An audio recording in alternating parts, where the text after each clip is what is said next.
Assalamualaikum warahmatullahi wabarakatuh.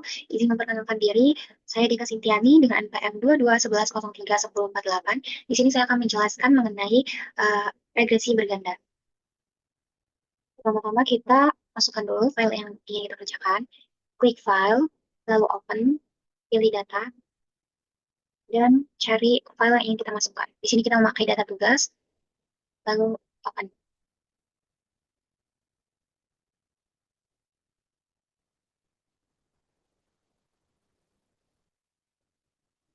Maka akan muncul tampilan seperti ini.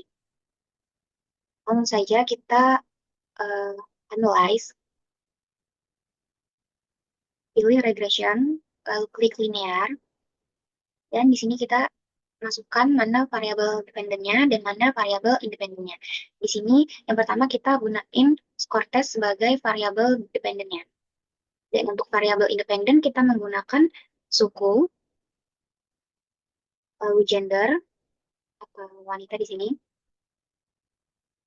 lalu ranking univ, dan yang terakhir durasi belajar. Setelah kita sudah memasukkan semuanya, lalu langsung saja klik OK. Maka dia akan muncul output hasil seperti ini. Nah, untuk tabel yang pertama, ini tabel tersebut ini menunjukkan variabel apa saja nih yang diproses. Mana yang menjadi variabel dependennya, mana yang menjadi variabel independennya. Di sini variabel dependennya itu yaitu adalah score test, dan variabel independennya ada durasi belajar, wanita, suku, dan ranking univ. Nah, untuk selanjutnya itu ada model summary, di mana pada tabel summary ini menjelaskan besarnya nilai korelasi atau hubungan, yaitu di sini sebesar 0,387, dan dijelaskan besarnya persentase pengaruh variabel bebas terhadap variabel terikat yang disebut koefisien determinasi, yang merupakan hasil dari pengkodatan R tersebut. Dari output ini diperoleh koefisien determinasinya itu sebesar 0,149, yang mengandung pengertian bahwa pengaruh variabel bebas, yaitu durasi belajar, wanita, suku, dan ranking univ, itu terhadap variabel terikatnya, yaitu skor tes, memiliki eh, nilai sebesar 14,9%. Dan sedangkan sisanya itu dipengaruhi oleh faktor-faktor lain.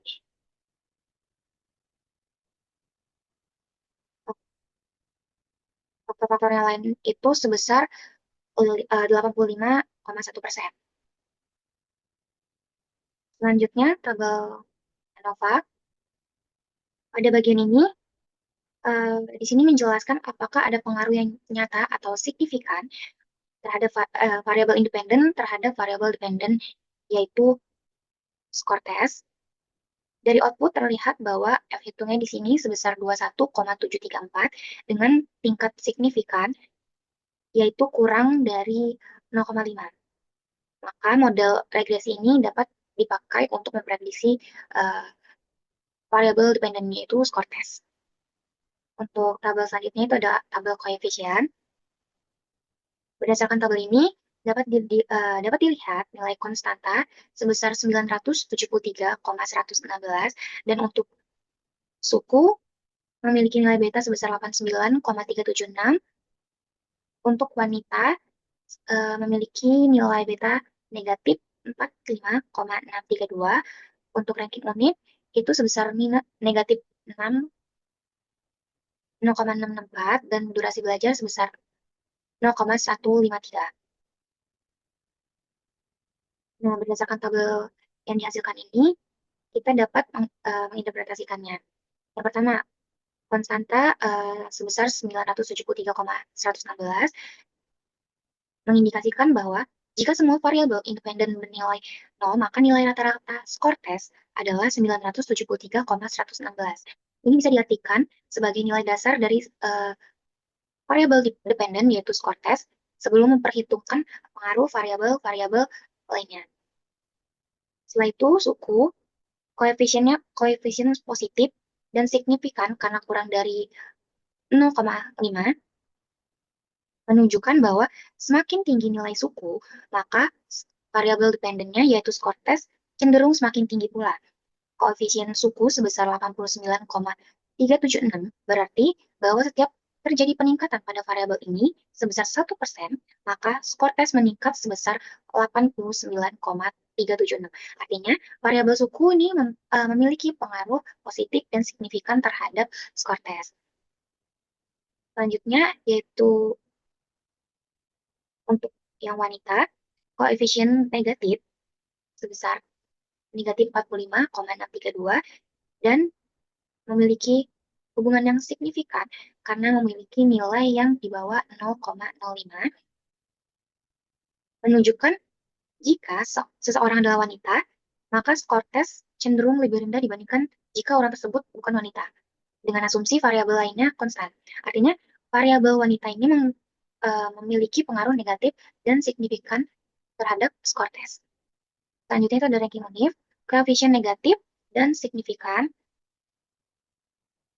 menunjukkan semakin tinggi peringkat universitas,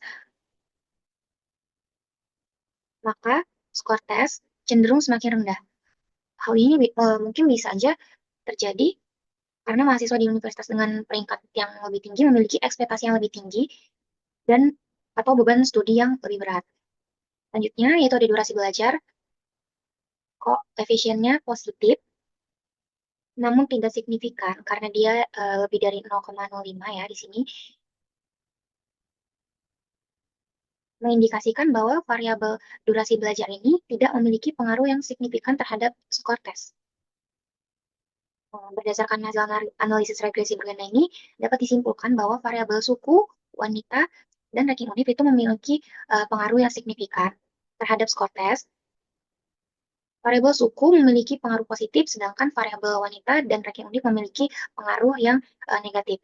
Untuk variabel dan durasi belajar itu tidak memberikan kontribusi yang signifikan terhadap model regresi ini.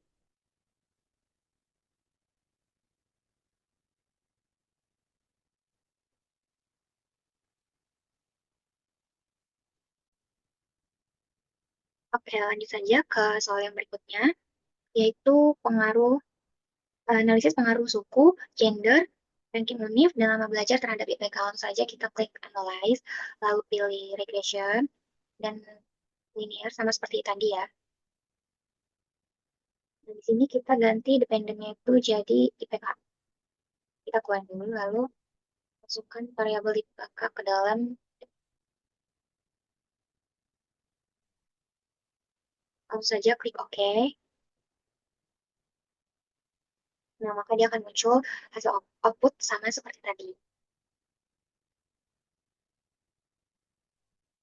Sama seperti tadi, tabel yang pertama itu menunjukkan mengenai variabel apa saja sih yang kita proses, mana yang menjadi variabel bebas dan variabel yang terikat. Di mana untuk variabel independennya, di sini ada durasi belajar, wanita, suku, dan ranking univ. Dan untuk dependennya itu ada IPK. Untuk tabel yang kedua, yaitu model summary, tabel ini menjelaskan besaran nilai korelasi atau hubungan, yaitu sebesar 0,398 atau sebesar 39,8%, dan dijelaskan besaran persentasenya pengaruh variabel bebas terhadap variabel terikat yang disebut koefisien determinasi, yang merupakan hasil dari pengkaudatan R. Dari output ini, diperoleh koefisien determinasinya itu sebesar 0,159 yang mengartikan bahwa pengaruh variabel bebas terhadap variabel terikat yaitu IPK adalah sebesar 15,9%. Sedangkan sisanya yaitu 84,1% itu dipengaruhi oleh faktor-faktor lain di luar model ini. Lanjut yang tabel ketiga itu ada tabel ANOVA, di mana pada bagian ini menjelaskan apakah ada pengaruh yang nyata atau signifikan terhadap variabel pengaruh yang signifikan variabel independen terhadap variabel dependen yaitu IPK. Dari output ini terlihat bahwa F-nya sebesar 23,352 dengan tingkat signifikan atau probabilitas yaitu kurang dari 0,05, maka model regresi dapat dipakai untuk memprediksi variabel IPK ini. Lalu tabel selanjutnya itu ada tabel koefisien. Berdasarkan tabel ini, kita dapat menginterpretasikannya. Yang pertama itu konstanta. Di sini konstantanya sebesar 2,387. Jadi jika semua variabel independen bernilai 0, maka nilai rata-rata IPK-nya itu sebesar 2,387. Nah, untuk eh, variabel suku, koefisien positif dan memiliki hubungan yang signifikan karena kurang dari 0,05, menunjukkan bahwa semakin tinggi nilai suku, maka IPK cenderung semakin tinggi pula. Koefisien suku sebesar 0,295 ini berarti bahwa setiap terjadi peningkatan pada variabel ini sebesar 1%, maka IPK meningkat sebesar 29,5%. Artinya, variabel suku memiliki pengaruh positif dan signifikan terhadap variabel IPK. Selanjutnya itu ada wanita, dia memiliki koefisien positif, namun namun tidak signifikan karena dia lebih dari 0,5. Di sini dia 0,8 ya. Di sini 8. Jadinya dia tidak memiliki hubungan yang signifikan. Mengindikasikan bahwa variabel wanita ini tidak memiliki pengaruh yang signifikan terhadap IPK. Dengan kata lain, perbedaan gender wanita atau bukan tidak memberikan kontribusi yang berarti gitu terhadap nilai IPK dalam model regresi ini. Selanjutnya itu ada ranking UNIF, koefisiennya negatif, tetapi memiliki hubungan yang signifikan. Hal ini menunjukkan bahwa semakin tinggi peringkat universitas, maka mungkin IPK cenderung semakin rendah. Ini mungkin karena mahasiswa di universitas dengan peringkat tinggi memiliki ekspektasi yang lebih tinggi atau beban yang lebih berat. Selanjutnya itu ada durasi belajar, memiliki koefisien positif dan signifikan, karena masih di bawah 0,5, mengindikasikan bahwa semakin lama durasi belajar, maka IPK cenderung semakin tinggi. Koefisien sebesar 0,002 ini berarti bahwa setiap terjadi peningkatan pada variabel ini sebesar 1%, maka IPK akan meningkat sebesar 0,2%. Artinya, variabel suku memiliki pengaruh positif dan signifikan terhadap IPK. Ini menunjukkan bahwa durasi belajar memiliki pengaruh positif dan signifikan terhadap prestasi akademik. Jadi kesimpulannya, berdasarkan hasil analisis regresi berganda, dapat disimpulkan bahwa variabel suku, ranking UNIF, dan durasi belajar memiliki pengaruh signifikan terhadap IPK. Variabel suku dan durasi belajar memiliki pengaruh positif, sedangkan variabel ranking UNIF memiliki pengaruh yang negatif. Variabel wanita tidak memberikan kontribusi yang signifikan terhadap model ini. Sekian penjelasan dari saya. Mohon maaf apabila terdapat salah kata.